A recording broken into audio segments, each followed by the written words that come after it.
बीवी का शौहर को हम बिस्तरी से रोकना। हदीस में है कि जो बीवी अपने शौहर को हम बिस्तरी करने से इनकार करे इस पर रात भर लानत बरसती है। इस हदीस की वजाहत फरमा दें।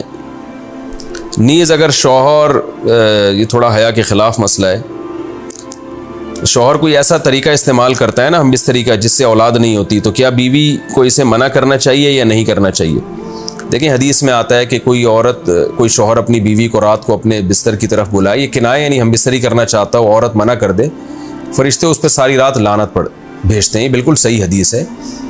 अब हमारे बाज़ स्कॉलर क्या करते हैं, जब उनसे ये बात पूछी जाए तो वो बात को घुमा देते हैं, सीधी सीधी बात नहीं बताते कि भाई ये शरीयत में मर्द का हक़ है कि औरत उसको हम बिस्तरी से नहीं रोक सकती, क्योंकि वीमेन राइट्स के नाम पे आजकल बहुत तहरीकें चल रही हैं। तो वो भी कुछ लिबरल स्कॉलर्स हैं जो हर वक्त जो है ना कोशिश करते हैं कि ख़वातीन हमसे नाराज़ ना हो जाएं। तो भाई आप शरीयत का हुक्म बताएं साफ साफ, चाहे औरत खुश होती है नाराज़ होती है, बाज़ हुकूक मर्दों के हैं बाज़ औरतों के हैं, तो वो बताने पड़ते हैं। तो इसी तरह औरत का भी हक, मर्द का भी हक़ ये है कि औरत, अगर मर्द उसको हम बिस्तरी के लिए बुलाता है तो औरत इस्लाम में मना नहीं कर सकती, उसके लिए गुनाह है। हाँ बीमार हो तो एक अलग बात है, बुखार है उसको, ये कोई वाकई बीमारी हो तो फिर एक अलग बात है। नॉर्मली उसको इजाज़त नहीं है कि वो शौहर को मना कर दे, बल्कि इसमें हदीस में बहुत सख्त ताकीद है। आप सल्लल्लाहु अलैहि वसल्लम की एक हदीस में यहाँ तक फरमाया कि औरत अगर यानी चूल्हे पे हो, रोटी पका रही हो, इस तरह की हदीस का मफहूम है, यानी बहुत बिजी भी हो तो भी उसको अपने काम को छोड़कर शौहर की ख्वाहिश को पूरा करना पड़ेगा।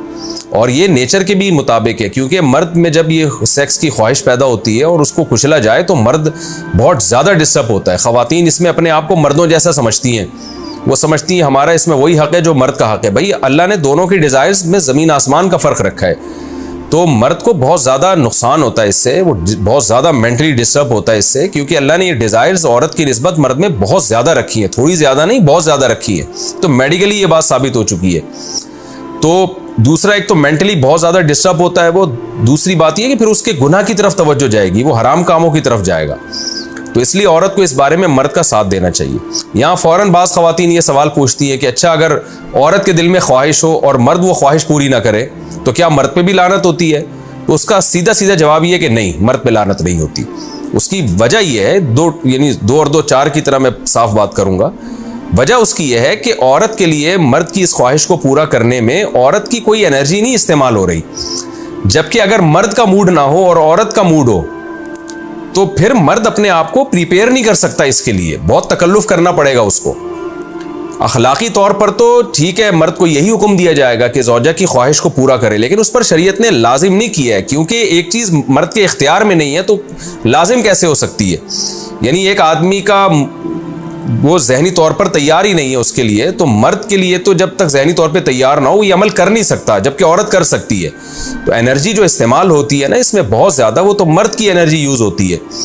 तो शरीयत उसको कैसे पाबंद बना सकती है कि उसके जहनी तौर पर वो मेंटली तैयार से यानी एक अमल कर सकता है? तो ये जुल्म होता है उसके ऊपर कि वो मेंटली तैयार नहीं है और उसको शरीयत कहे कि अगर बीवी आपसे मुतालबा कर रही है और आप मुतालबा पूरा नहीं करोगे तो आप पर लानत होगी। तो वो उस लानत से बचने के लिए अपने आप को मेंटली कैसे तैयार करेगा?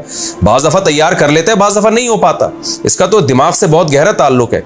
तो इसलिए मर्द के लिए तो शरीयत ने हुक्म यह किया है कि 4 महीने में कम से कम एक दफ़ा उस पर लाजिम है कि वो अपनी ज़ौजा की ख्वाहिश को पूरा करे। और वैसे जब ज़ौजा में ख्वाहिश हो तो अखलाकी तौर पर मर्द की जिम्मेदारी है कि वो अपनी ज़ौजा की ख्वाहिश को पूरा करे, लेकिन शरीयत ने उस पर वाजिब नहीं करार दिया, क्योंकि ये उसके इख्तियार से ऊपर की चीज़ हो जाएगी। बाकी औरत के लिए इख्तियार है उसको, हाँ बीमार है या मेंसेस हैं वो तो फिर तो एक वैसे ही मेंसेस में हम बिस्तरी जायज़ नहीं है।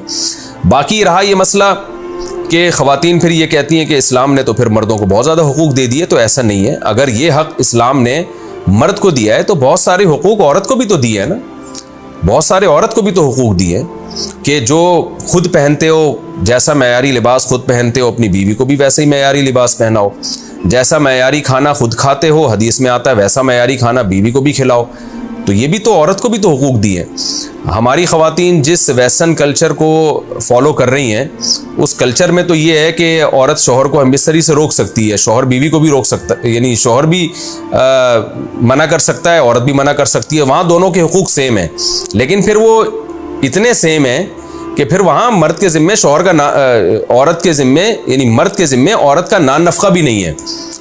तो फिर गैस बिजली के बिल भी औरत यानी मर्द के जिम्मे नहीं है। तो फिर ख़वातीन से लेना है ना वेस्टर्न कल्चर को, तो फिर पूरा लेना वहाँ से। तो फिर शौहर क्यों गैस बिजली का बिल जमा करा रहा है, बच्चों की स्कूल की फीसें शौहर क्यों दे रहा है, शौहर नानफ़ा क्यों दे रहा है? तो जब इस्लाम ने कुछ हुकूक औरत को दिए हैं तो कुछ शौहर को भी दिए हैं, तो इसी तरह से बैलेंस हमारी सोसाइटी में कायम होगा।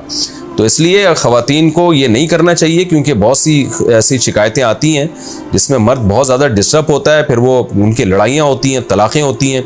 औरत इसको नॉर्मल ले रही होती है, मर्द के दिमाग पे शहवत का एक जुनून चढ़ा हुआ होता है। जब बीवी उसको मना करती है वो बहुत ज़्यादा मेंटली डिस्टर्ब होता है, और फिर वो मार धाड़ तक नौबत भी आती है, फिर वो तलाक़ों तक नौबत भी आती है। तो ये बहुत गलत चीज़ है।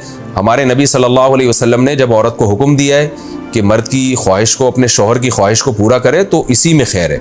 औरत को चाहिए उस वक्त चाहे दिल ना भी चाह रहा हो, अपने शौहर की इस ख्वाहिश को पूरा कर दिया करें। उसके वक्ती तौर पर तो आपको नुकसानात नज़र आएंगे, लेकिन लॉन्ग टर्म में उसके फ़ायदे हैं, इससे घर में फ़ायदे हासिल होंगे, और इस्लाम की मान के चलने में ही औरत के लिए खैर है।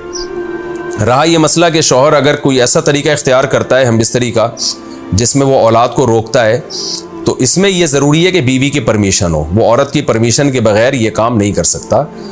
तो क्योंकि औलाद दोनों का हक़ है, औलाद को रोकने के लिए दोनों की परमिशन होगी तो औलाद रोकी जा सकती है। अगर दोनों में से एक की भी परमिशन नहीं है तो फिर औलाद रोक नहीं सकते। दूसरी शादी को मेंशन करना लाजिम है। क्या दूसरी शादी में निकाह नामे में दूसरी शादी का लिखना ज़रूरी है, या दूसरी शादी के वक्त दूसरी शादी का बोलना ज़रूरी है? आरिफा सुल्ताना इंडिया से। नहीं जी, ना लिखना ज़रूरी है ना बोलना ज़रूरी है। अलबत्ता दूसरी बीवी जिससे शादी हो रही है उसको बताना ये ज़रूरी है कि पहले से मैं शादीशुदा हूँ, मेरी एक बीवी मौजूद है। इस सेंस में ज़रूरी है कि अगर आपने नहीं बताया तो इसके साथ धोखा है, और धोखा इस्लाम में हराम है। निकाह तो हो जाएगा, आप बताएं या ना बताएं, निकाह तो नाम है इजाब व कबूल का, वो तो हो जाएगा, रजिस्ट्रेशन भी हो जाएगी उसकी पाकिस्तानी क़ानून में। लेकिन उसमें अगर आपने दूसरी बीवी को नहीं बताया कि मेरी पहले से मौजूद है, तो ये धोखा बहरहाल है और धोखे का गुनाह होगा।